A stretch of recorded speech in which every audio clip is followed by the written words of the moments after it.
If you're looking to practice your Python skills, then you are in the right place. Today I'm going to be walking you through a Python project that really will help you master the language. Not only does it cover a lot of the syntax in Python and some of the advanced features, but it utilizes some very popular Python modules so you can understand how to use this language to build a real practical project. We're going to be building a personal finance tracker with the ability to track and log different transactions, organize them, get summaries of income and expenses, and even view our data in a graph so we can see how much money we're making month over month. This is a great project, and let me show you a quick demo so you can see exactly what we'll build. Alright, so I'm on the computer now, and we'll start with a quick demo of the project. So you can see here that we have a few different options. We can add a new transaction, or we can view transactions in kind of a summary within some range, or we can exit. So let's add a new transaction to start. We're going to enter the date. Let's go with maybe 20/07/2023. Let's enter the amount of the transaction, $124, and then we have to classify if this is an income or expense. So let's say this is an expense, and then I can give this a description, and maybe I'll say this are groceries. Okay, perfect. Now we've entered that transaction. Now what I can do is view some transactions and a summary within a range. So I'm going to go with 2. Now let's enter the start date. Let's go with maybe 01/07/2024, and let's go with 20/07/2024. Okay, when I do that, you can see that it gives me all of the different income and expenses that I have within that date range. It gives me a quick summary with the total income, total expenses, and then the net savings or the net profit. And then I actually have the option to view this as a plot. So I'm going to go ahead and press yes. And you can see now that this actually opens up a chart and shows me all of the income and expenses over that date range. Now let's go back, and I just want to show you that all of this data is stored within a CSV file, so this could easily be imported into something like Excel or Google Sheets if you wanted to, and this is kind of what we're using as the database for the project. So you can see we have the date, amount, category, and description. Obviously you can extend this and make it a lot more complex, but this is a really great starter project and you're going to learn a significant amount from it. Now that is the project that will help you master the Python language, just like I've mastered the segue to our sponsor, IO.net. IO.net is a decentralized cloud GPU network that allows dormant GPUs to be used by consumers. If you have GPUs that you're not using, IO.net provides a marketplace where consumers can utilize that compute and you can get paid. IO.net is based on the Solana network and the IO token. Its aim is to create the largest network of geo-distributed GPUs. This network allows machine learning engineers to access scalable distributed computer clusters at a fraction of the cost of centralized services. IO.net is uniquely capable of creating clusters of tens of thousands of GPUs, whether they are co-located or geo-distributed. Whether you need compute power or have unused hardware, you can take advantage of this great marketplace from IO.net. Anyone can provide compute, and at the moment, IO.net has over 148,000 verified GPUs and over 43,000 verified CPUs available to use. With the recent hype in the AI field, more and more engineers need this type of compute, and IO.net is providing it to them. Check out this great project by clicking the link in the description, and now let's get into the video. So let's go ahead and get started with this project. Now what I've done is created a new folder called Personal Finance Tracker Tutorial on my desktop and just open this up in Visual Studio Code. You can work in any editor or IDE that you want, and I'm assuming for this project that you have some familiarity with Python and you know how to, for example, open a new project, create a folder, etc. So just get a folder ready for writing this code. Now what we're going to do is install the different modules that we'll need for this project. Specifically, we're going to need matplotlib and pandas. These are the two modules. Matplotlib will allow us to plot and see the graph, and pandas will allow us to more easily kind of categorize and search for data within our CSV file. So in order to install these, we're going to type the following command. That's pip install and then matplotlib. This is going to be in your terminal or your command prompt. Now if you're on Mac or Linux, this will be pip3 install matplotlib. And after we install that, I already have it installed, so I'm just going to skip this. We're going to install pandas. Now in case you get lost at any point in this tutorial, all of the code will be available from the link in the description, as well as a requirements file that specifies the few different modules that you need. Okay, so at this point we should be good to go. We have matplotlib and pandas, and now we're going to create some files. So the first file we're going to create here can just be main.py, and I'm going to make another file called data_entry .py. This is because I want to have one file that's going to kind of collect data from the user. So it'll have all of our input statements, it'll be validating different data, and then a main file which will handle kind of the main flow of the program. Now for this program, we're going to have a CSV file, again, comma, separated values, and that's going to act as our database. So I want to begin by working with the CSV file, so initializing it, creating it if it doesn't already exist, and then looking at how we can add new entries into it and read data from it. So let's start there. After we work with the CSV file, we're then going to have to be able to view different transactions so we can get kind of that summary list that we saw before. We're also going to have to give some nice input or kind of a nice view to the user so they have the ability to interact with it from the terminal. So a few different steps here, but let's start with the CSV file. So at the top of our program, we're going to say import pandas as PD. Again, pandas is going to allow us to actually load in the CSV file and work with it a lot easier. We're then going to import the CSV module, pretty straightforward what that will do. And I'm going to say from datetime import date time. This is a module built into Python, which is going to help us work with dates and times, which we're going to need for this project. Now what I'm going to do is I'm going to start by setting up a class, which is going to have a few different methods that allow us to work really easily with our CSV file. So I'm going to say class CSV, and then inside of the class, I'm going to create a variable. I'm going to say CSV underscore file is equal to, and I'm going to give a name to the file we want to work with. So I'm going to call this financeData.csv. This is what's known as a class variable. It's associated with the class, and that makes sense because we're going to be using it just within this class, which has some functions related to the CSV file. Now, you don't need to make a class for this, but I'm just trying to show you some more advanced Python features, hence why I'm doing this. Okay, so the first thing we need to do is we need to initialize the CSV file. That means that we need to read it in if it already exists, or we need to create it if it doesn't already exist.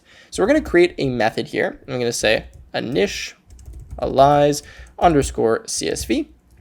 This is actually going to be a class method. So what I'm going to do is decorate this with the class method decorator. So we're going to say @class method. What this means is that this will have access to the class itself, but it will not have access to an instance of the class. If you're familiar with object-oriented programming, when you create a new instance of the class, we have some different properties on that instance. In this case, this class method that we've defined is just having access to the class itself, meaning it can access things like other class methods and the class variable that we defined here. Okay, so I'm going to write CLS as the parameter that this will take. And what we're going to do to start is we are going to try to read in the CSV file. So we're going to say pd.read underscore CSV, and we're going to attempt to read the cls.csv file. Okay, so we're using this variable right here. We're going to try to load this in. And if that does not work, so we're going to say except on a file not found error, then we're going to create the file. So we're going to say data frame or df is equal to pd. This is our pandas module, remember, dot data frame. And then this is going to be columns equal to, and we're going to specify the 4 different columns we want to have inside of our CSV file. Now the first column is going to be date. The second column is going to be amount. The third column is going to be category, and the last column is going to be description. Okay, let me zoom out a little bit so we can read this a bit easier. Now, if you're a little bit confused here, when we create a comma-separated values file, it kind of looks like this. We start by having some headings or some columns. So in this case, date, amount, category, and description.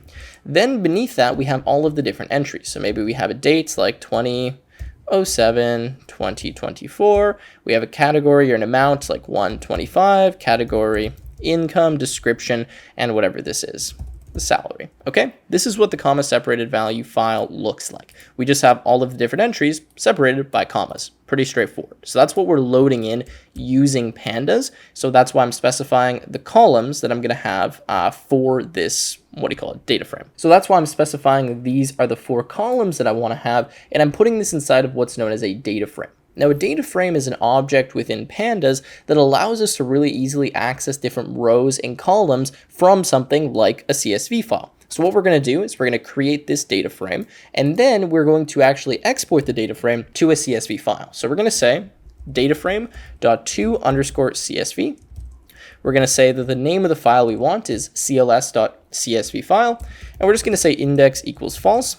You don't need to worry about that too much right now, but it just means we're not going to be sorting this data frame or doing anything by indexing it. Okay, so what we've done is created a pandas data frame with these 4 different columns. We then have just converted this to a CSV file, and what that's going to do is save a local file with this name in the same directory as this Python file. Now what we can do to test this out is we can run this method. So I can say CSV dot and then initialize CSV. So let's go ahead and run our code here. So let me bring up my terminal and we will go python3 and then main.py, and we should see that a new file is created with financedata.csv, and it has our 4 different columns here. Now, just as a sanity check, we'll run this one more time, and we should see that nothing new happens because the data frame already existed. Great, so now that we've initialized the CSV file and we know that it does exist, the next step is we want to actually add some entries to the file. So I'm going to make another method here inside of the class. I'm going to say @class method, and this is going to say add_entry. Now to add an entry, we're going to take in the class, we're going to take in some date, an amount, a category, and a description. Okay, these are the 4 things that we really need when we're adding a new entry into the file, and that lines up with our category names. Okay, so for the add entry, what we're going to need to do here is kind of use pandas, or actually we're going to use what's known as a CSV writer to write into the file. So the first thing we have to do is create the entry that we're going to be adding. So I'm going to say my new entry is equal to, and I'm going to specify all of the different columns associated with their values. So I'm going to say date is associated with the date. I'm going to say the amount is associated with the amount. I'm going to say the category, and this is going to be with the category, if we could spell that correctly, and then description with the description. Let's just make sure we spelled this correctly. Looks good. So we're storing this in a Python dictionary, and that's because we can use the Python dictionary to just write into the correct columns when we use this CSV writer. So you're going to see how this works. I'm going to say with open. I'm going to open my file, which is cls.csv file. I am then going to open this in append mode. So when you put A, this means that we're going to be appending to the end of the file. We're not overriding the file or deleting anything or making a new one. We're just opening it and then putting the cursor at the very end of the file. So we'll add to the end. I'm then going to say new line is equal to, and I'm just going to specify an empty string right here. The reason for that is I don't want to add a new line character at the end when I open this file. Okay, I'm then going to say as CSV file. And inside of here, we're going to specify our field names. So we're going to say field names are equal to, and actually it's going to be the same as our columns. So what we should really do is we should store this in a variable. I'm going to say columns is equal to this. And now for the columns, we're going to change this to be cls.columns. And then here we can get rid of this variable. And what we'll do instead is use the new variable that we just defined. So we're going to say writer is equal to CSV dot, and this is going to be the dictionary writer. This means we're going to take a dictionary and write that in to the CSV file. And inside of here, we're going to pass the CSV file that we just opened. And what else are we going to pass here? We're going to pass the field names. So we're going to say field names are equal to, and this is going to be the cls.columns. So what we're doing here is creating a CSV writer. What this will do is take a dictionary and write it into the CSV file. So now that we've created this object, all we need to do is use it. So I'm going to say write, and this is going to be row, and we're going to write a new row using the new entry. Okay, then we're just going to print down here. We're going to say entry added successfully, like that. So let's just quickly recap what we did. We created a new dictionary that contains all of the different data that we want to add into the CSV file. We then opened the CSV file. We opened it in append mode. And when we use this with syntax here, this is what's known as a context manager. That's why we have this as CSV file. So it's storing the opened file in this variable. And pretty much what this means is as soon as we're done with the code inside of here, this is automatically going to handle closing the file for us and dealing with any memory leaks or just cleaning everything up really nicely. So it's great practice when you're working with files to use this with open syntax, because you can do anything you need inside of the indented block, and then as soon as you're done, Python will automatically handle closing the file for you, which is exactly what's going to happen here. So now what I do is I create a new writer using the CSV dictionary writer. We pass the CSV file we want to write to and the different field names that we have, so it knows how to take the data from our dictionary and kind of associate it with the correct column. And then we use writer.writeRow and we add this new entry. There are various other ways that we can write to the CSV file, but this is one of the best practice ways to do that. Okay, so now that we've done that, let's test using this method. So we're going to say csv.addEntry, and what we need to pass here is a date, amount, category, and description. So let's give a date of maybe 20/07/2024. Let's give an amount of maybe 125.65. Let's give a category of income. Let's give a description of salary. Okay, so let's just test if this works by running our code. So I'll bring up my terminal and go python3 main.py. It says entry added successfully. And if I go here to my CSV file, you can see that the entry has now been added. Great, that is all working. And now we have the two kind of main functions we need for our CSV file. We have initializing the CSV file and then adding our entry. Now the next thing I want to do is make it so that from our command line, we can ask the user for these various entries and then add it into the file. That way, we don't need to just manually write them here. We can actually have a program that will continually ask the user if they want to add more entries, and they can add it directly from the command line, giving us a nice interface to work with the CSV file. So let's go over now to our data entry file. And the reason I created this new file is so that I have a place where I can write all of the functions related to getting information from the user so that our main file here stays a little bit cleaner. And I'm going to show you how we can import those different functions from this file so that, again, we can kind of organize our code a little bit better. So inside of this file, I'm going to say from datetime import datetime. And now we're going to write a few different functions. Now I like to just stub the functions. That means just write the kind of function definition before I write them all out so we know exactly what we need. So the first function we're going to have is getDate. Now when we get the date, I'm going to take in a prompt, and I'm also going to take in an allow default equal to false. Now what we're doing here with these different parameters is we're having a specific prompt. This prompt is what we're going to ask the user to input before they give us the date. The reason why I'm doing this is that we can be getting the date in multiple different places, and we may be asking for the date for a different reason. So we want to have a different prompt so that this function is a bit more dynamic. Now allow default is going to tell us if we should have the default value of today's date. The reason why I'm doing this is I want someone to be able to just hit enter, and by default, it will just select the current date. So they don't need to enter the date if the date is today, because that's probably a common entry method using today's date. So if they set this to true, then we will allow kind of the default to be passed. Okay, so that's get date. Now, as well as getting the date, we're going to need to get the amount. This is the amount of the transaction. So I'm going to say pass here. Next, we're going to say define get underscore category. Again, we're just going to write pass, and then we're going to say get the description like this, and we're going to write pass. Okay, so again, this is kind of how I like to start, so I know the different functions that I need to write, and then I can just write them one by one. And sorry, let me just fix this so it says get description, not just description. Okay, so let's start with get date. What I'm going to do is say my date underscore string is equal to the input with the prompt. So whatever the prompt is that was passed this function, we're going to use that here, and then we're going to get some kind of date string. Now I'm going to say if allow default and not date string, then I'm going to simply return the datetime dot today. This is going to give me a datetime object in Python, but I actually want to convert this to a string. So I'm going to say dot str and then f time. This stands for string format time.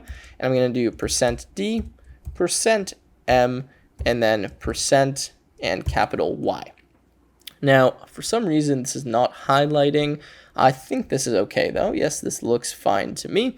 And the reason why I'm writing this is that this is actually a format to specify the way we want to get our date. So in this case, we want to have date, month, and then year. So it's going to take today's date, which we're getting here, and then format it in this format. Now we're going to return this in the situation where we are allowed the default and the user didn't type anything in. So I'm saying, okay, if they didn't give us any input, so if they just hit enter and moved kind of to the next line, and we're allowing the default, then it's okay. We can simply return this. Otherwise, what we want to do is we want to try to validate the date to make sure that what they gave us is valid, because we don't want to obviously allow them to enter something that's invalid. So I'm going to say try, and I'm going to try to create a valid date. So I'm going to say valid date is equal to date time, and this is going to be dot str and then p time. And same thing, we're going to take in now the date strings, whatever the user entered, and we're going to use this format. Okay, so let's paste this right here. So what we're saying is, okay, let's take in the date string, let's use this format, and let's try to convert this into a date time object that's valid. That's all we're doing. Now, if this line works, we can move on to the next line, where we're just going to return the valid date, and then we're going to copy this line right here. And again, we're going to format it using this, because what we're kind of doing is we're taking whatever they typed in, we're converting this into a date time object, at least we're attempting to do that using this format. And then, since we now have the date time object, we now need to kind of convert that back into the string representation, and this will make sure that it cleans up the date that the user typed in and gives it to us in the format that we need. Now, that's only if this works. Obviously, that's why we're putting it in a try statement. It's possible the user can type something like hello, and obviously that's not a valid date, and well, that's going to crash our code. So that's why we now are going to have an except block. So if this try statement does not work, and it would not work because we have a value error, then what I'm going to do is just print out the following. I'm going to say invalid date format, please enter the date in, and then I'm going to tell them it should be day, day, month, month, year, year, year format. And that's actually the exact format that we're specifying here when we do day, month, year. Great. Then we're going to return, and we're just going to call this function again. So we're going to say get date, and then we're going to call it with the same thing, prompt and allow default. Now, this is what's known as a recursive function, which means we're just going to keep doing this. We're going to keep calling this get date function until eventually we don't hit this case. So they do give us a valid date, in which case we're just going to return either today's date or whatever the date is that they entered. So again, what will happen is if they give us an invalid date, we're just going to call the function again and then return that result, which means now we go back in here. If it doesn't work again, same thing, we go into the recursive case again, and we'll just keep going until eventually they give us a valid date. Now, what I'm realizing here is that we have a bit of repetition with the format, so I think I'm just going to create a variable. I'm going to say format, and we'll just call this date format because I believe format is a reserved word. I'm going to paste that right here, and we'll just replace here the date format in case we want to change that later. Now we only need to change one variable rather than changing 3 strings in 3 places. Okay, so there we go. Now we're using our date format. Great. Now that we have get date, let's go to get amount. So for get amount, we're going to do a try statement, and we're going to say the amount is equal to, and we're going to try to convert the input into a float because they could give us a decimal value, which is a floating point value. So we're going to say enter the amount, colon, and then make sure you have a space just so that there's some room for the user to type. We're going to say if the amount is less than or equal to 0, because we don't want them to enter a negative amount, then I'm going to raise a value error. I'm going to say amount must be a non-negative, non-zero value. Okay, because we don't want them to enter 0 because there's no point in having a 0 value transaction, and we don't want them to give us a negative value because we're only taking positives. Now, if all of that works, we can return the amount. Otherwise, we will accept on the value error as E, and then we're going to print E. And again, we're going to return the get amount. Okay, so we're going to keep calling this function until they give us a valid amount. Hopefully that makes sense. We're trying to convert this to a float. It's possible that this conversion doesn't work, in which case we'll immediately go here. Otherwise, if they do give us a valid number, we make sure that it's non-zero and non-negative, and then we can return it. Okay, good. Next, we're moving on to get category. Now we're going to say category is equal to the input. And for the prompt here, we can say enter the category, and we're going to go I for income. Let's make this capital. And we'll say or E for expense. If we want, we can quote these with single quotation marks, which is what I'm actually going to do here, so it's a little bit more clear. And notice I can use the single quotation marks in here because I have double quotation marks surrounding the entire prompt. If I tried to put a double quotation mark here, notice we're going to get an error because it's closing this string off too early. Okay, then we're going to put a colon and a space so they have some room, and we're going to convert this to uppercase. So if they type in a lowercase I or a lowercase e, this will still work. Let's zoom out a bit, so we can read this whole line. Now what I need to do is I need to make sure that they typed in either I or E. So actually to do that, I'm going to make a variable up here. I'm going to call this categories, and this is going to be equal to a dictionary. I'm going to have an uppercase I, and this is going to be mapped to income, and I'm going to have an uppercase E, and this is going to be mapped to expense. Okay, now we're going to go here to category, and we're going to say if the category, so what they typed in, is in the categories, then this is valid. So we can simply return, and then we're going to return categories at the key of category. So rather than returning I or E, we're going to return income or expense. And notice we've set this up, so now we can add multiple categories later to this if we want to. Okay, and then otherwise, so if that's not the case, we're going to have an else statement. And actually, we don't need the else statement. We can just write it beneath because we have the return here. And we can say print like this, invalid category, and then please enter.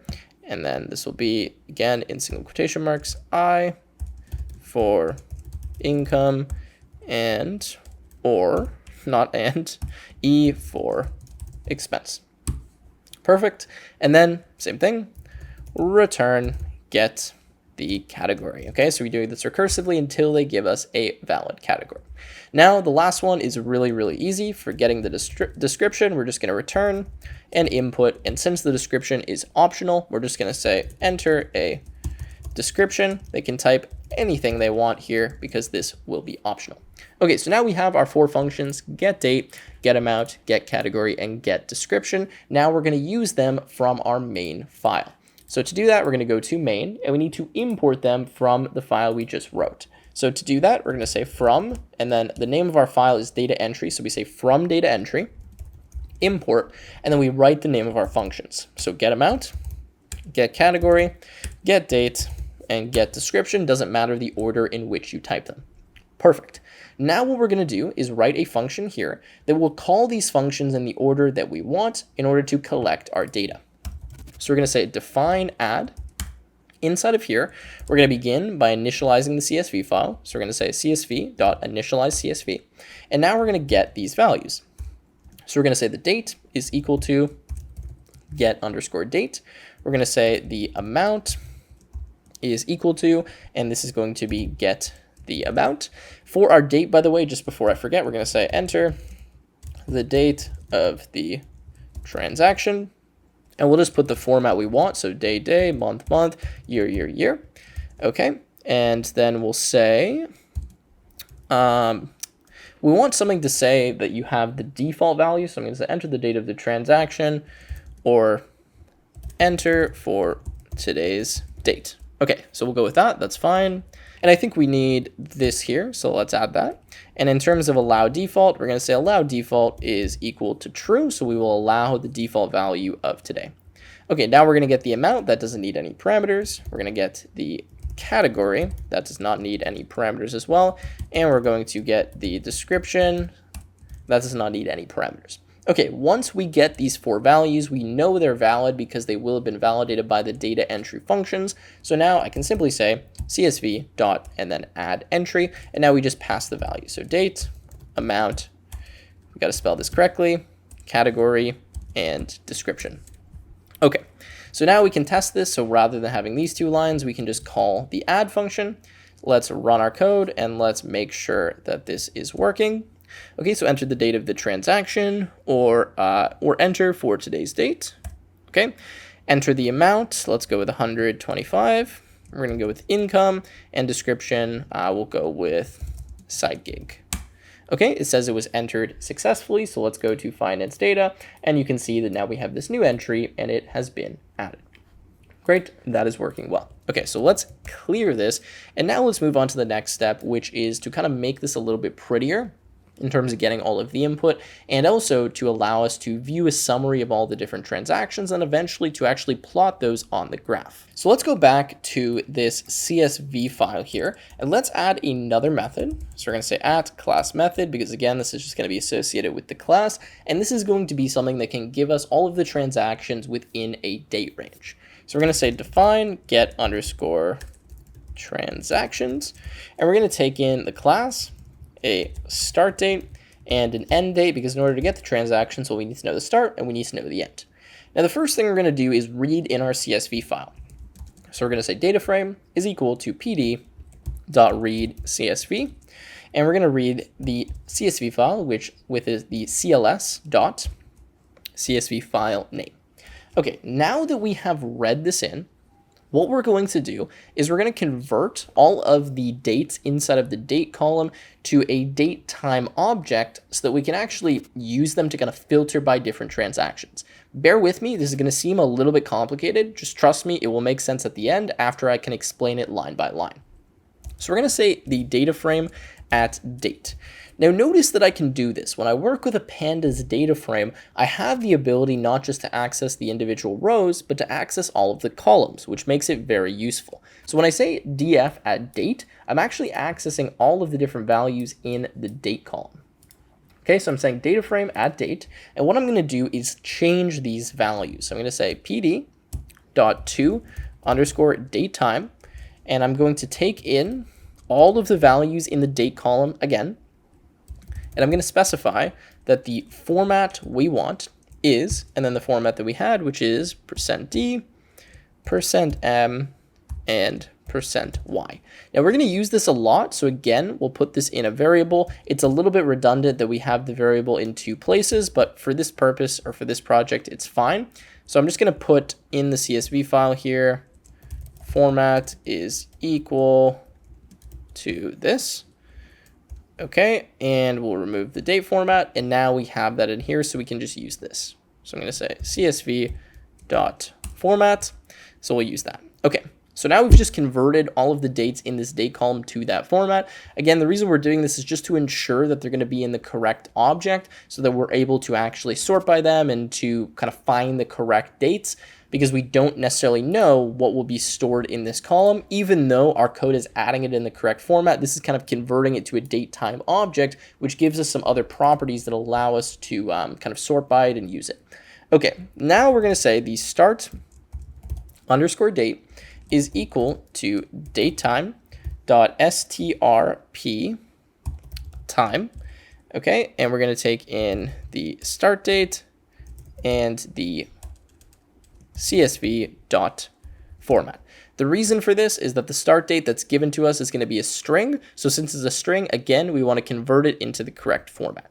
Now let's copy this line and just change this with the end date so that we convert these into date time objects. Okay, so end date and then end date like this. And by the way, if you're a bit confused, don't worry, working with dates and times is always very confusing, even for experienced programmers. All of this stuff you can find in the documentation. You can even read here. It says new date time parsed from a string. So what we're doing is just taking a string and then parsing it as a date time object, again, so that we can use the properties of a date time object that allow us to kind of filter by and search for different dates.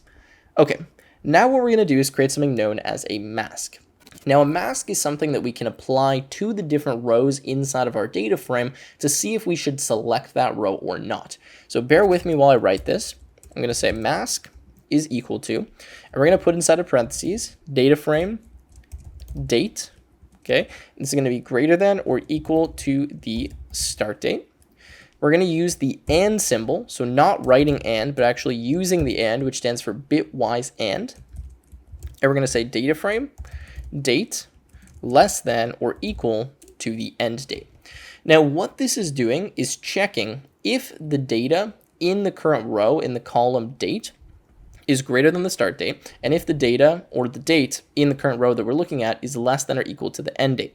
The reason why we can do this comparison is because we have all of the values now as date time objects, and we have the start date and the end date as a date time object. So we can actually compare them using the less than and greater than symbols, which we couldn't do before if they were simply strings. Now this symbol you see right here is known as the bitwise AND. I don't want to explain it a ton, but it's pretty similar to the AND right here. We just use this when we're working with the pandas data frame and the mask specifically. So just make sure you have this here. And again, what this is going to do is just apply this to every single row inside of our data frame, and it's going to kind of filter the different elements. So let me show you that. I'm going to say filtered data frame is equal to df.loc, okay?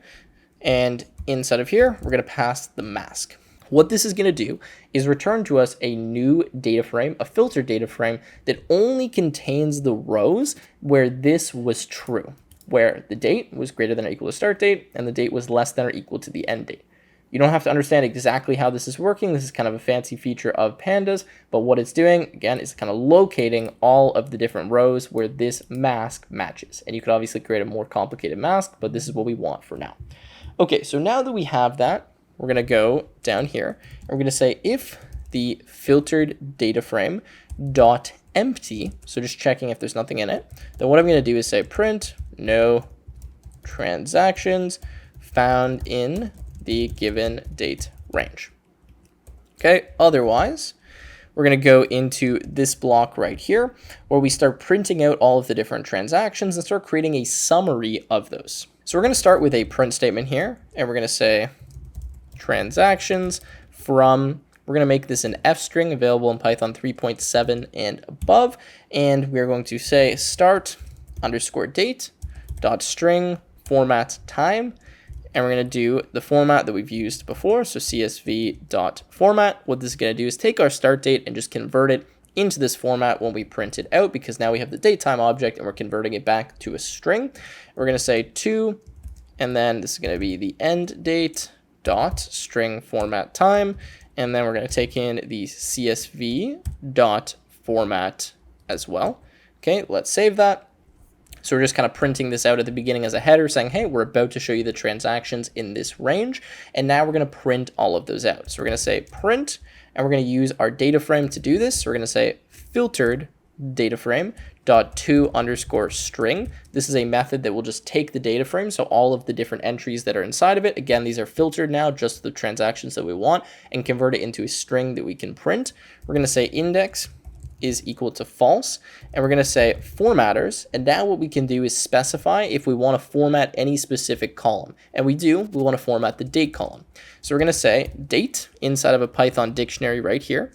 So we put the column name as the key, and then we put a function that we want to apply to every single element inside of that column if we want to format it differently. So the function here is going to be lambda x and then x dot string format time. And then we're going to use our format, csv.format. Okay, let me save that. Now, let's just quickly look at this before we go any further. So we're saying filtered data frame dot to string, don't worry about the index, and then we're using formatters. Now, we pass a Python dictionary, and if we want to format all of the values inside of the date column, then we pass date as the key, and we need to pass a function, and this function will be called with all of the entries from our date column. So, for example, these two, right? 20/07/2024, 07/07/2024, whatever the dates are, they're going to be passed to this function. This is a one-line anonymous function known as a lambda function. They'll be passed as the parameter x. These are going to be date time objects because we've converted all of the entries in the date column to a date time object. So we're then going to format them. So we're going to say string f time with the format. So when we print them out, we get a nice, pretty string. Okay, that's what that's doing. Now we can go and we can find the total income and the total expense and print those out. So we're going to say total income is equal to the filtered data frame. And what we're going to do is we're going to look in the filtered data frame, and we're going to say category is equal to income. So this is kind of similar to how we used the mask before. We're saying the filtered data frame, and then what we want to do is we want to get all of the rows where the category is equal to income. Then once I have those rows, I want to get all of the values in the amount column, and I want to sum those. Again, a feature of a pandas data frame. If you haven't worked with pandas before, I understand this looks a little bit confusing because this doesn't work like a normal list. This is a lot different than a list, in fact, which looks confusing because the syntax is different. But we're saying filtered data frame, Again, we're getting all of the rows in this data frame where the category is equal to income. Then from all of those rows, we're looking at all of the values in the amount column, and then we're summing those. So now we're going to do the same thing for the expense. So we're going to say total expense is equal to the filtered data frame. We're going to have the filtered data frame category and then equal to expense. And then same thing, we're going to take the amount and we're going to sum it. Now we can print this out. So we're going to say print. I'm going to print a \n just so that we go down one line so that we have a bit of separation. I'm going to say summary, and then I'm going to print the total income and total expense. Okay, so I'm going to say total income, and this is going to be an F string so that we can do some formatting. We're going to put a $sign here, and then inside of curly braces, we're going to say total underscore income. Now, what I want to do is I want to make sure that this gets formatted to 2 decimal places. So I'm going to put a colon and then .2f. If you've never seen this before, what it will do is just round to 2 decimal places so that we're going to only show at most something like, 567.89. We won't show that 3rd decimal place. We'll just round it off. Okay, so that's what that's doing. Kind of a useful feature of the F string. Next, we're going to say print, and then we're going to do an F string again. This is going to be the total expense. Okay, we're going to do a $sign, and then say total expense, and then same thing, colon .2f. And now we're going to print the net savings. So we're going to say print F, and then net savings. Okay, now we're going to do a $sign, and we're going to do a subtraction. So we're going to say total underscore income minus total expense. Now I'm going to put this inside of parentheses just so that I can format this value. And then I'm going to do colon .2f. Okay, so that's pretty much it. And then from here, I'm just going to return the filtered data frame. The reason for that is we then will be able to actually create a plot or a graph using the data frame now that we have it filtered. Okay, so I understand a little bit confusing, especially if you haven't worked with pandas before. We read this in as a data frame. We take the date column and convert it to datetime objects. We convert the start date and the end date to datetime objects because they're going to be strings. We create a mask, which will be used to filter the different rows inside of our data frame. We apply that mask using the LOC function, the lock function. We then have a filtered data frame. If it's empty, we just print out that there was no transactions. Let's add a period here. Otherwise, we print out a transaction summary. Okay, so now we need to actually call this and test it out. So let's make a new function call here, and we'll say CSV dot, and we're going to go with get transactions. Now, for us to be able to get all of these transactions, we just need to put something within this range. So let's go with something like 01/01/2023 as the start date, and then we'll just go with a big end date. So we can go like 30/07/2024. Okay, let's see. I think that's all we need to pass here. So those are our 2 strings, csv.getTransaction. Okay, let's bring this up and let's run our code. And you can see that we get all of the different transactions. So transactions from these 2 dates, we have date, amount, category, description. It prints them out very nicely. And then we get a summary, total income, total expense, net savings, and it gives us all of those values. All right, so we're moving along quite nicely now. What I'd like to do now is make it so that we have kind of a nice way to input or to work with this program or to work with these different functions where we have kind of a main function running constantly saying, hey, do you want to add a new transaction? Do you want to view transactions? What do you want to do? And then prompting us for the correct data. So rather than having to write these functions here, we can just use the command line and interact with our personal finance tracker. So to do that, I'm going to make a function called main, and we're going to define a while loop. So I'm going to say while true, and what we're going to do is print out the various options that the user has. So we're going to start with just a \n, so there's a little bit of separation, and we're going to say add a new transaction. Okay, so that's the first thing that we can do. Print, and then we're going to do and this is going to say view transactions and a summary within a date range.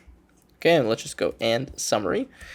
Then we're going to say print, and the third option will just be to exit. And then obviously later on, if we have more features, we can add them here. We're going to say choice is equal to input, and we're going to say enter your choice. And we're going to assume the user is just going to type in a number 1 through 3, so we'll give them those options here. Now we're going to say if the choice is equal to 1, then they want to add a new transaction. So if they want to add a new transaction, we can just call the add function that we wrote here, so they can add a new transaction. Okay, we're going to say elif the choice is equal to 2. Then what we need to do is we need to get a start date. We also need to get an end date, and then we need to get the transactions. So we're going to say start underscore date is equal to get date. Now for this, we're going to say enter the start date. We're not going to allow them to enter the default value, so we'll just leave that false, but we'll give them the format that we want them to enter it in. Okay, now let's do the same thing for the end date. This is equal to get the date, and let's copy this prompt and just change this to say the end date. Okay, so here, and then this will be the end date. Great. So now we have the start date and the end date. Now we need to pass it to our file. So we're going to say CSV dot, and this is get transactions, and we're going to pass the start date and the end date. Okay, now we're also just going to say data frame is equal to this, because we're going to use the data frame later if we want to plot this on a graph. And then otherwise, we're going to say elif choice equals 3.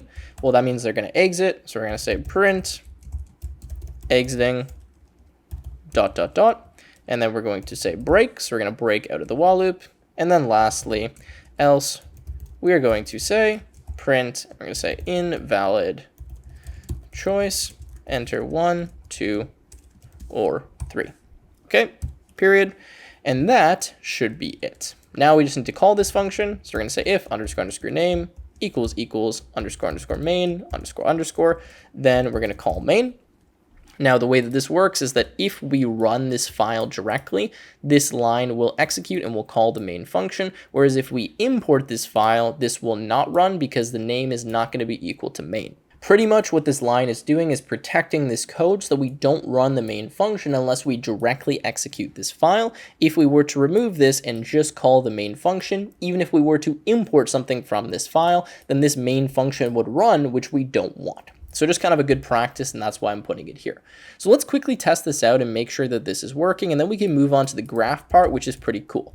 So let's run our code, and you can see it says add new transaction, view transactions, exit, enter our choice. Let's go 1, enter the date of the transaction. So let's go 20, or let's go 19, maybe 07, 2024, the amount. Let's go with 3,000. Let's make this income. Let's just call this salary, and then it says entry added successfully. Now maybe we want to view the transactions. Let's go with 07, 2024. Let's go with 30, 07, 2024. Okay, you can see that it gives us our different transactions, gives us net income, net expense, and then our net savings. And that is very good. Okay, now let's try to exit, and you can see that we can exit the program. Obviously, we could make this look a little bit nicer, but for now, I think this is quite good. And now we want to move on to actually creating the graph. So the idea is, after the user gets a list of different transactions, we want to ask them if they want to plot it and they want to see it on a graph. Well, in order for them to see it on a graph, we need to make that graph. And to do that, we're going to use matplotlib. So we're going to make a new function here. And this is going to say plot underscore transactions. This is going to take in a data frame. The data frame is going to contain all of the transactions that we want to plot. And we need to do a little bit of configuration here in order for this to work. First things first, we're going to say df.set underscore index. And we're going to make this the date. Now the index is the way in which we locate and manipulate different rows. So we're using the date column because that's how we want to kind of find different information. We're also going to want to kind of sort by the date and find the correct information based on the date to create the plot. I know it seems a bit weird, but we're going to say in place equals true, which means we are going to modify the data frame in place when we set the index as the date. Again, this allows us to kind of find different rows and entries using the date column and to have more efficient operations when we're working with the date.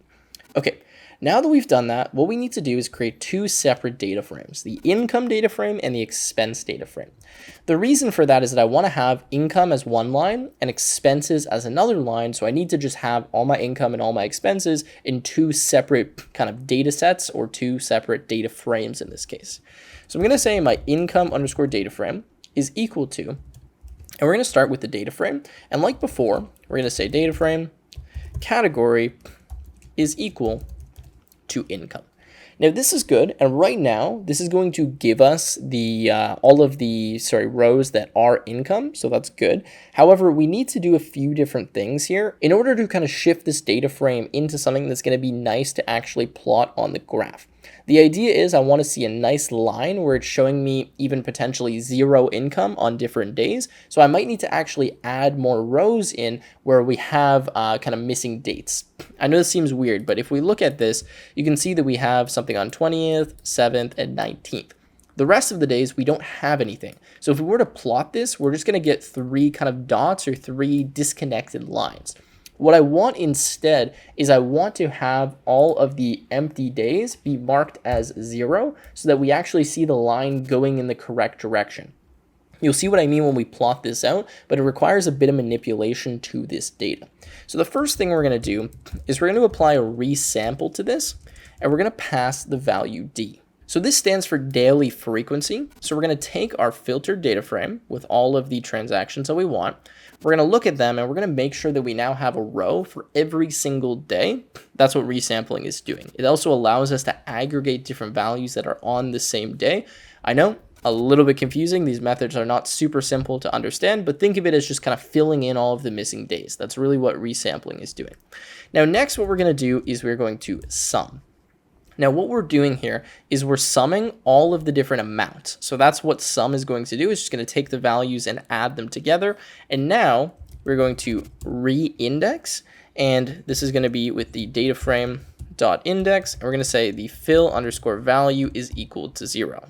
Now, what this is doing here is making sure that the index is correct after we've applied these different operations. So we've resampled, which means we're pretty much filling in all of those additional rows and having our data be stored in daily frequency. We're summing our values. When we sum our values, we're going to aggregate the rows that have the same date and add their amounts together. And then we re-index. And when we re-index, we just make sure that the data frame is going to conform to this index, and we fill in any missing values with 0. Again, I know a little bit confusing. Just trust me, this works. Okay, so let's save this. And let's go with the next line here, which is going to be the expense data frame, which is going to be the exact same thing, except the category is simply expense.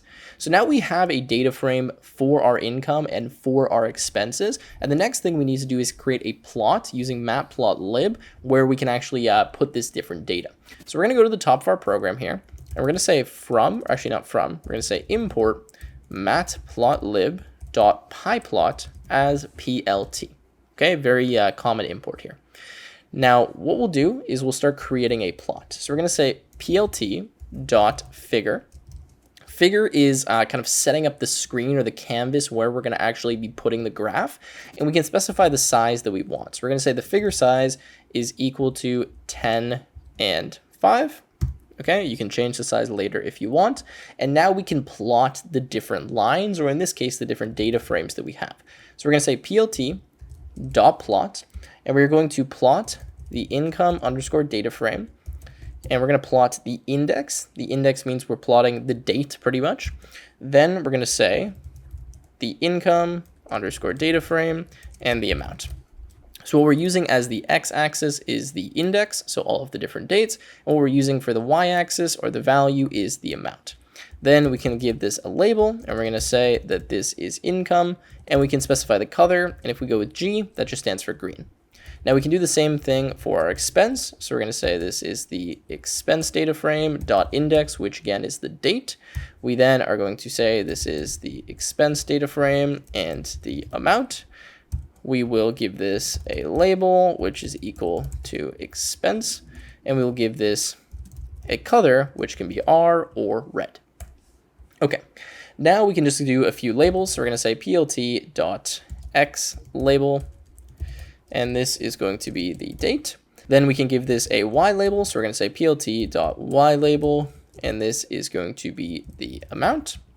We then will give this a title. So plt.title, and we can say income and expenses over time. Feel free to change this if you want.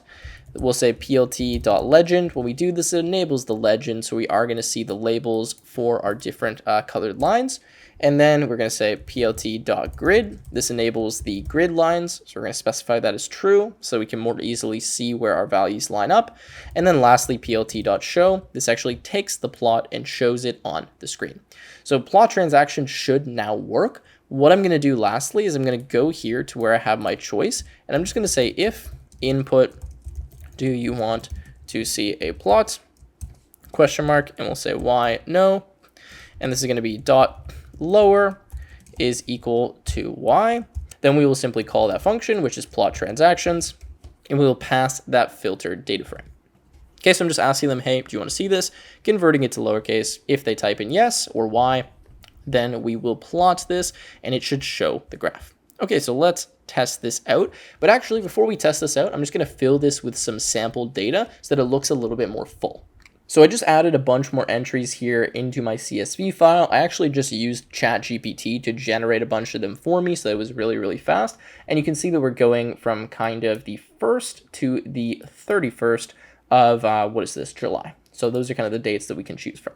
All right, so let's run our code now. So let's go up here and run. And let's view our transactions. Let's start at the 1st of January, so 01, or not January, sorry, of July 2024. And let's go maybe up into the middle, so 15/07/2024.